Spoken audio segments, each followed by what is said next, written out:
Hello everyone, welcome to academy plus once again. तो हमने अब तक कार्बोनेटेड कंपाउंड्स में क्या करा है, हमने उसके सारे थियोरेटिकल सेशंस और उसका सारा इंपॉर्टेंट वर्क हम कवर कर चुके हैं। फंक्शनल ग्रुप क्या होते हैं, कार्बन के कितने एलोट्रॉप्स होते हैं, कार्बन कैसे बिहेव करता है, कार्बन में इंपॉर्टेंट हमने क्या पढ़ा, इथेनॉइक एसिड्स भी पढ़ा, इथेनॉल के बारे में भी पढ़ा। तो आज हम उसके प्रीवियस ईयर क्वेश्चन पेपर्स करते हैं जो आपके एनटीएससी में आए हुए हैं, और मैं मैक्सिमम आपके पास्ट 10 ईयर्स के कवर कर रही हूँ। तो लेट्स गेट स्टार्टेड। सो देखो, फर्स्ट क्वेश्चन क्या है, विच of the following is use for the detection of saturated and unsaturated compounds. मतलब कि सैचुरेटेड कंपाउंड्स और अनसैचुरेटेड कंपाउंड्स मैं आपको पढ़ा चुकी हूँ। सैचुरेटेड कौन से थे, एल्केन्स, और अनसैचुरेटेड कौन से थे, डबल बॉन्ड्स और ट्रिपल बॉन्ड्स वाले। तो वो कह रहे हैं कि इनमें से ऐसा कौन सा मेथड हम अप्लाई करें जिससे हमें ये पता चल जाए कि जो कंपाउंड है वो सैचुरेटेड है या अनसैचुरेटेड। तो देखो, मैंने आपको बताया था कि अनसैचुरेटेड कंपाउंड में हम क्या करते हैं, कुछ टेस्ट करते हैं जिससे हमें पता चलता है कि डबल बॉन्ड है कि नहीं। तो उसके लिए देखो, फर्स्ट वो बोल रहे हैं लेयर टेस्ट। लेयर टेस्ट ना बच्चों आपका तब यूज़ किया जाता है जब आपको ये पता लगाना हो कि आपका जो गिवन कंपाउंड है उसमें हेलोजन है कि नहीं। मीन्स लेयर टेस्ट आप कब यूज़ करोगे, जब आपके कंपाउंड में हेलोजन है कि नहीं। लेकिन हमें इसमें ये तो पता लगाना नहीं है कि हेलोजन है कि नहीं, हमें क्या पता लगाना है कि कंपाउंड में डबल बॉन्ड है या ट्रिपल बॉन्ड या फिर कुछ भी नहीं है। अच्छा, सेकंड क्या था, एल्कलाइन की MnO4। तो आपको याद होगा मैंने आपको प्रीवियस फंक्शनल ग्रुप के रिएक्शंस में आपको एक रिएक्शन करवाई थी जिसमें मैंने इथेनॉल का ऑक्सीडेशन किया था एल्कलाइन के MnO4 की प्रेजेंस में और कार्बोक्सिलिक एसिड बना था। तो ये चीज़ क्लियर हो गई कि जो एल्कलाइन के MnO4 है जनरली वो आपको क्या बताता है कि आपका जो कंपाउंड है वो ऑक्सीडाइज हो सकता है कि नहीं हो सकता। तो अगर मेरे को एल्कलाइन के MnO4 की रिएक्शन देखनी है तो उसके लिए मेरे को क्या चाहिए, एल्कोहल चाहिए, या फिर मुझे एल्डिहाइड चाहिए, या फिर कीटोन चाहिए, या फिर कार्बोक्सिलिक एसिड। तो ये भी नहीं होगा। Next, Lucas test. देखो, लुकास टेस्ट क्या होता है आपका, ये आपके हायर क्लासेस का है। लुकास टेस्ट होता है आपका zinc chloride, zinc chloride in presence of palladium catalyst. तो लुकास टेस्ट आपका हम तब करते हैं जब हमें ये पता लगाना होता है कि आपके गिवन कंपाउंड में अल्कोहल है कि नहीं, कि कैसा अल्कोहल है, मींस प्राइमरी अल्कोहल है, टर्शरी है या सेकेंडरी है, वो आप पढ़ेंगे आगे। ठीक है। तो नेक्स्ट क्या बचा, ब्रोमीन वाटर टेस्ट। अब देखो, ब्रोमीन वाटर टेस्ट जो होता है, जैसे कि लेट करो मैंने कोई इथीन ली, अगर अब मैं इसकी रिएक्शन ब्रोमीन वाटर के साथ कराऊं तो क्या बनेगा, ये जो ब्रोमीन है ना ये एक इधर और एक इधर आके लग जाएगा।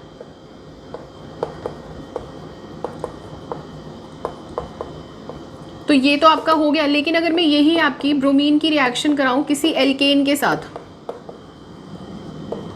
तो एल्केन आपका क्या करेगा, ब्रोमीन वाटर टेस्ट नहीं देगा। तो बेसिकली जो आपको अगर पता लगाना हो कि कंपाउंड में अनसैचुरेशन है कि नहीं, डबल या ट्रिपल बॉन्ड कुछ भी, तो आपका टेस्ट क्या होगा, ब्रोमीन वाटर टेस्ट। ऐसे ही अगर मैं किसी ट्रिपल बॉन्ड के साथ reaction कराऊं,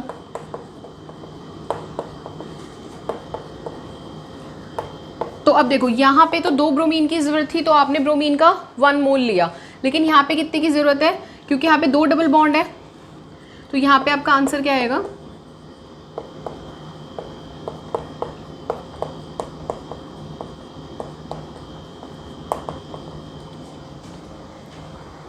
so this is your answer.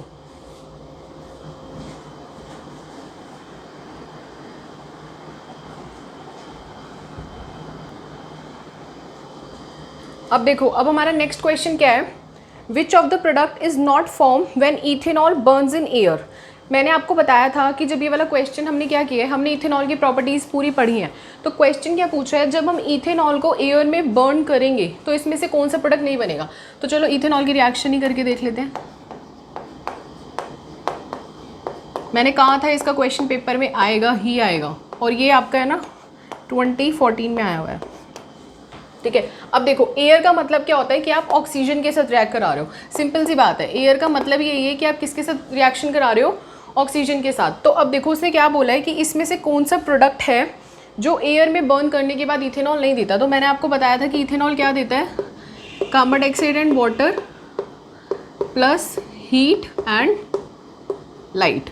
ये हीट का सिंबल है and this is the symbol of your light. So let's look out the options. So our first option is carbon dioxide, तो obviously ये तो ethanol में आ ही रहा है। Next क्या है, वाटर, ये भी आ रहा है। Next both A and B का मतलब क्या हो गया कि ये दोनों ही, तो दोनों ही प्रोडक्ट्स है। Now the D, sulphur dioxide आपका जब इथेनॉल वाटर के साथ, जब इथेनॉल ऑक्सीजन के साथ रिएक्ट कराता है तो आपका जो प्रोडक्ट है वो सल्फर डाइऑक्साइड नहीं होता। Now our third question, which of the following is not an allotrope of carbon. इसमें से कार्बन का एलोट्रोप कौन सा नहीं है। देखो बच्चों, कार्बन की ना मैंने आपको एलोट्रोप्स पढ़ाई हैं, ठीक है।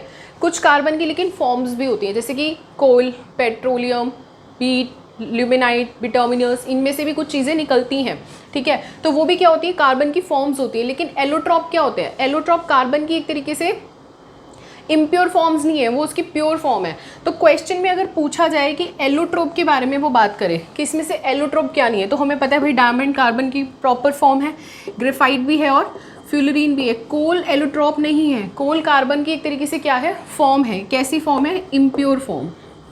तो हमें पेपर में ना कंफ्यूज नहीं होना है कि भाई ये भी कार्बन की फॉर्म तो है ही नहीं एक तरीके से। लेकिन अगर पेपर में एग्जाम में क्वेश्चन आ गया, ठीक है, आप लोग कंफ्यूज हो जाओगे, नहीं यार ये तो सारे ही एलोट्रोप्स लग रहे हैं, तो इसमें से देखना कि कॉमन फंक्शन क्या है कि भाई ये सारी कैसी है, प्योर फॉर्म्स हैं। इसमें कार्बन में और कुछ नहीं मिलने वाला, सिर्फ कार्बन ही मिलने वाला है। लेकिन कोल में तो और भी चीज़ें होती हैं, तो ये क्या है, एक कार्बन की इम्प्योर फॉर्म है। Now our next question is, which of the following gas evolved when ethanoic acids react with sodium carbonate. तो ये क्वेश्चन मैंने आपको लास्ट क्लास में फंक्शनल ग्रुप में इथेनोइक एसिड की प्रॉपर्टीज़ में कराया है। एक बार दोबारा देखते हैं। अब देखो, जब मैं इथेनोइक एसिड की रिएक्शन कराऊंगी सोडियम कार्बोनेट के साथ तो क्या बनेगा, इथेनोइक एसिड है ये, प्लस रिएक्शन किसके साथ है, सोडियम कार्बोनेट। तो आपको याद है मैंने आपको बताया था कि कार्बन डाइऑक्साइड गैस रिलीज होती है, तो क्या बनेगा, CH3COONA प्लस वाटर रिलीज होगा एंड CO2। तो उसने क्या पूछा है कि कौन सी गैस इवॉल्व होगी, तो आंसर क्या आएगा हमारा, कार्बन डाइऑक्साइड। अच्छा एक चीज़ और, पेपर में ना आपसे ये क्वेश्चन भी पूछा जा सकता है कि how will you are going to test the presence of carbon dioxide. तो हमें पता है कि कार्बन डाइऑक्साइड क्या एक बहुत अच्छी फायर एक्सटिंग्विशर होती है। तो अगर एग्जाम में कभी भी क्वेश्चन आपसे पूछ लिया जाए कि कैसे पता लगाओगे कि जो गैस इवॉल्व हुई है वो कार्बन डाइऑक्साइड गैस है, तो आप क्या करोगे, एक बर्निंग कैंडल लेके आओगे। ये क्या है, ये फायर को एक्सटिंग्विश करने के लिए बहुत यूजफुल होती है।